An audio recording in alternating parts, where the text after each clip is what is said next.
Hey guys, uncanny Avengers की कहानी में अब तक आपने देखा कैप्टन अमेरिका चाहता है कि हैवॉक एवेंजर्स की एक टीम को लीड करे।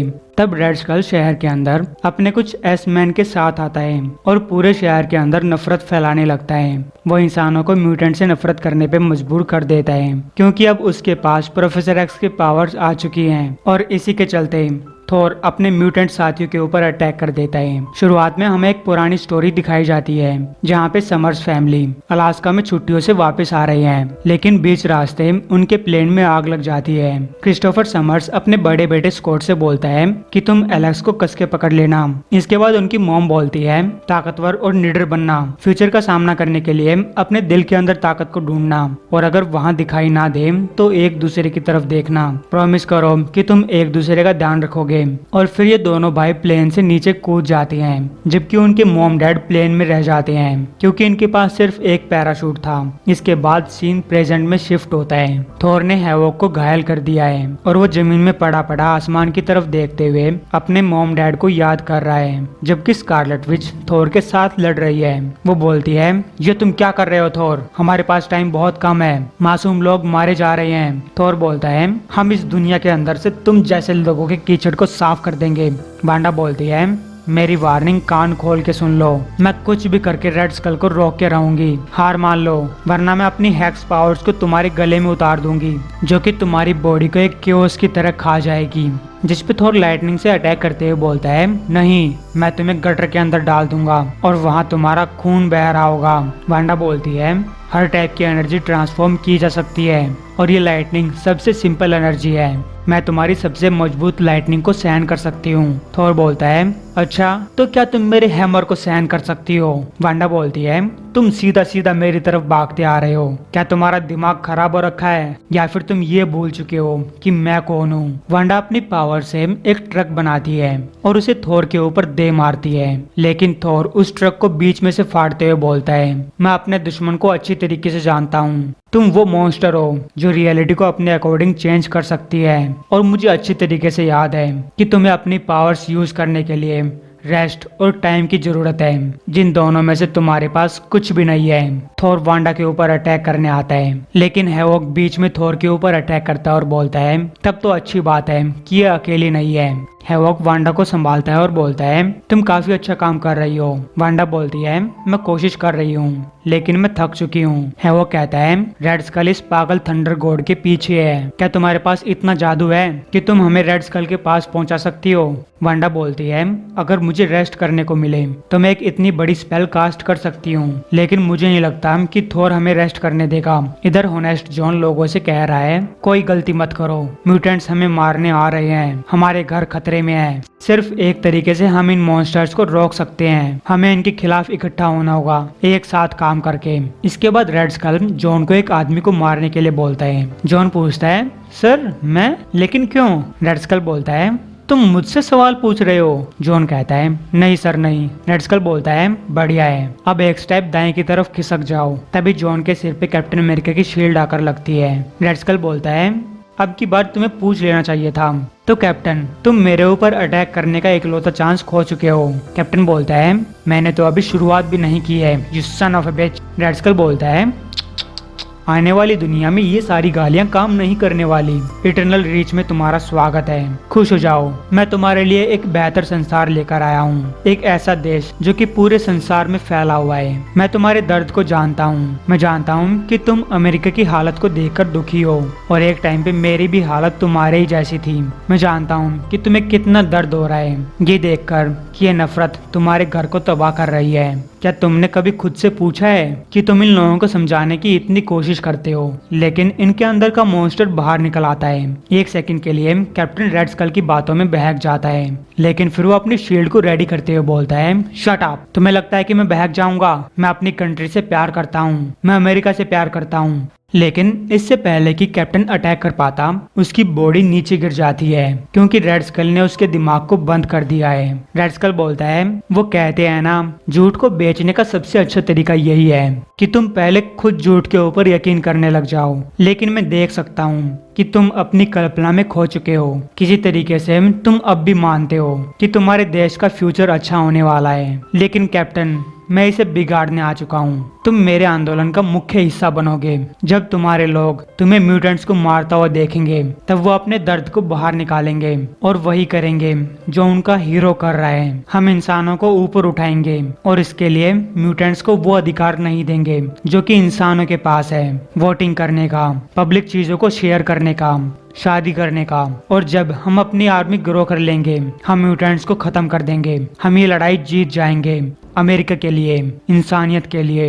और बदले में वो हमसे भीख मांगेंगे कि हम उनके ऊपर राज करें। इधर हम रेड स्कल के कुछ घायल एसमैन को देख सकते हैं और पास में ही हैवॉक और वांडा थोर के साथ लड़ रहे हैं। वांडा बोलती है वो हमारे पास पहुंचने ही वाला है, पूरी ताकत लगा दो। हैवॉक कहता है तुम्हें लगता है कि मैं पूरी ताकत नहीं लगा रहा, मेरे अंदर और ताकत नहीं बची है। वांडा बोलती है जाओ एलेक्स, दूसरों को हमारी जरूरत है, जाके उनकी मदद करो, तुम्हें जो करना पड़े करो और रेड स्कल को रोक लो। हैवॉक बोलता है ये तुम क्या कह रही हो, मैं तुम्हें थोर से अकेला लड़ने के लिए नहीं छोड़ सकता। वांडा बोलती है चिंता मत करो, मैं इसको चोट नहीं पहुंचाऊंगी।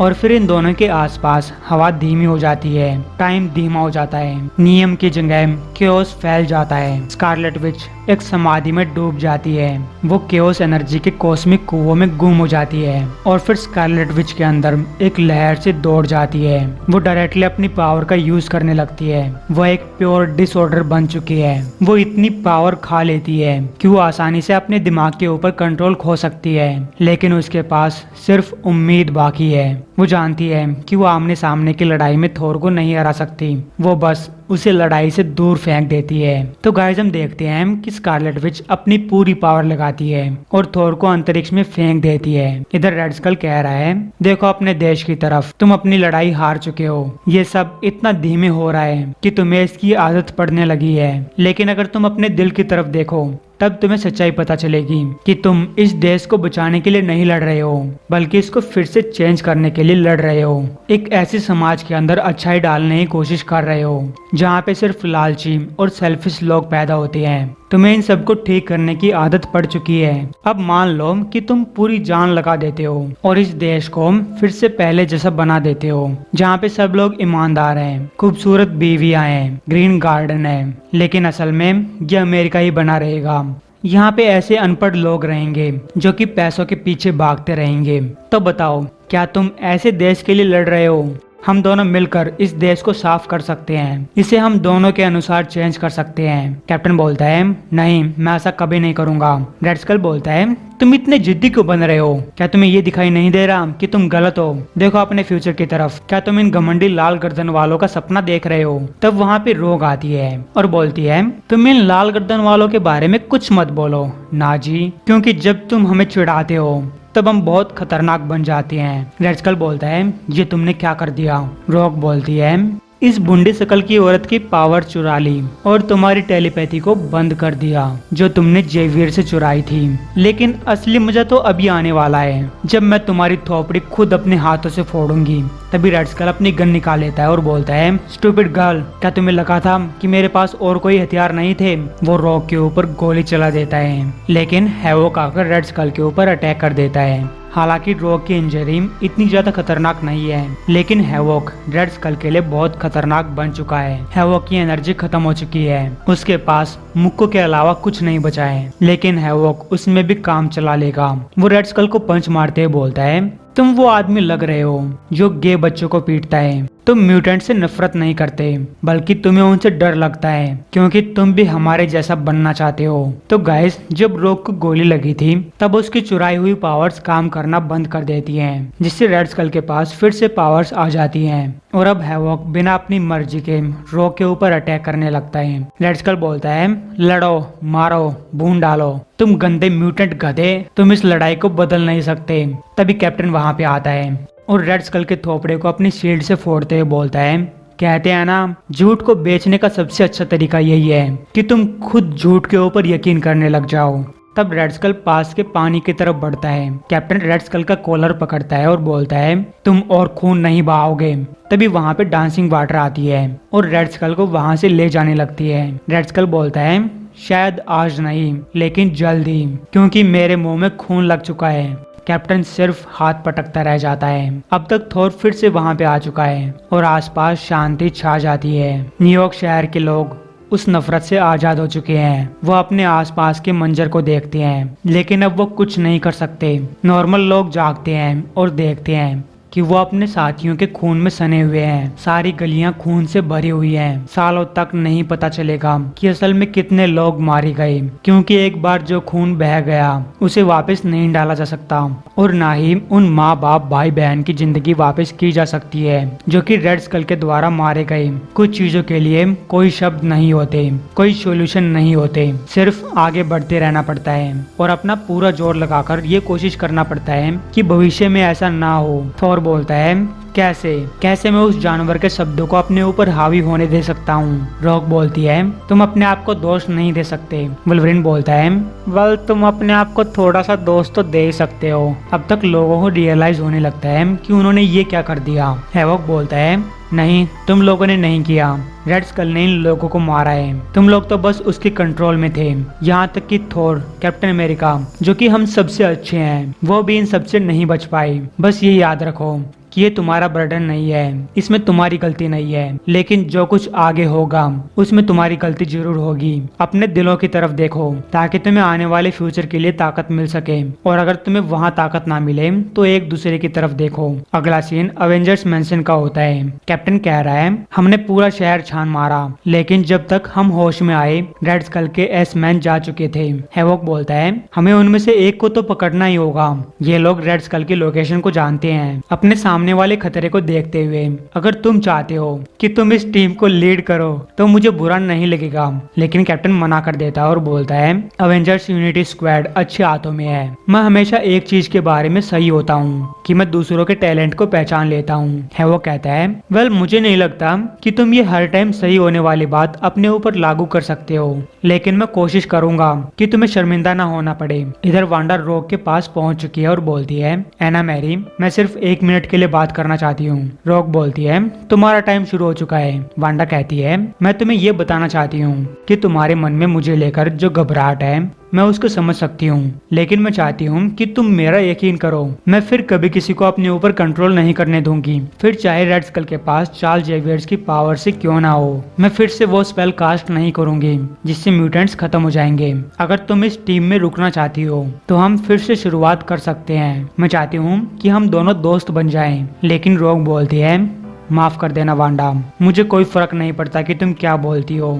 मुझे बस लगता है कि तुम बहुत खतरनाक हो और मैं सिर्फ 2 चीजों के लिए इस टीम में रह रही हूँ, क्योंकि एक तो चार्ल्स जेवियर्स भी यही चाहता और दूसरा ताकि तुम किसी और को नुकसान ना पहुंचा सको। उधर लोगन कमरे में बैठकर दारू पी रहा होता है और तब वो थोर से बोलता है, मैं तुम्हारे शैम्पू को स्मेल कर सकता हूँ, तुम अंदर आ सकते हो, मेरी चिंता मत करो, मैं ठीक हो रहा हूँ। थोर बोलता है, मैं यहाँ पे तुम्हारी दूसरी चिंता के बारे में बात करने आया हूँ। वो लोगन को एक न्यूज़पेपर दिखाता है और बोलता है, तुम चार्ल्स जेवियर की उम्मीदों पे खरा उतरे हो। वो जानता था कि तुम सब कुछ सही कर दोगे। वो जानता था कि जब चार्ल्स जेवियर्स नहीं रहेगा तब तुम दुगनी कोशिश करोगे, लेकिन इस बार तुम अकेले नहीं लड़ रहे होगे। और गाइस इन सब बातों को 3 महीने बीत जाते हैं। टोनी स्टार्क के निमरोड यूनिट्स अवेंजर्स के पीछे लगे हुए हैं। है वो कह रहा है, मुझे लगता है कि वो पीछे छूट गए। मेरे पास इतनी ताकत नहीं बची है कि मैं एक और रोबोट को मार गिराऊं। बांडा बोलती है, एहब ने बहुत दबाव के बीच में ये मैप बनाया है, मैं इस मैप को बिल्कुल भी नहीं पढ़ सकती। सनफायर बोलता है, पूरी कोशिश करो, वो रोबोट्स हमारे पीछे ही हैं। अब तक ये लोग एक गटर के ढक्कन के पास पहुंच चुके हैं। वांडा बोलती है कि ये वही है। और गाइस मुझे लगता है कि इस टाइम पे यहाँ पे कोई इवेंट चल रहा है। ये लोग किसी को ढूंढ रहे हैं और इनको गटर के अंदर वो इंसान मिल जाता है, लेकिन अब तक उस इंसान के सिर्फ हड्डियां बची हुई है। और गाइस ये है इमोर्टस, जो कि शताब्दियों पहले यहाँ पे आया था। उस टाइम पे एपोकलिप्स ट्विंस ने सब कुछ बंद कर दिया था और इमोर्टस ने दीवार के ऊपर एक मैसेज लिखा हुआ है जिसमें रेड स्कल की वही इमेज होती है जब वो प्रोफेसर एक्स की पावर से न्यूयॉर्क के अंदर नफरत फैला रहा था। सनफायर बोलता है, ये वही मोमेंट है। तब उनको किसी की आवाज आती है जो बोलता है, हाँ ये वही मोमेंट है जब ऑनस्लॉट की शुरुआत हुई थी। और गाइस हम देखते हैं कि रेड स्कल के पास एक आर्मर आ चुका है और उसके पास प्रोफेसर एक्स की बॉडी भी है जिसकी आंखों से हरी रोशनी निकल रही है।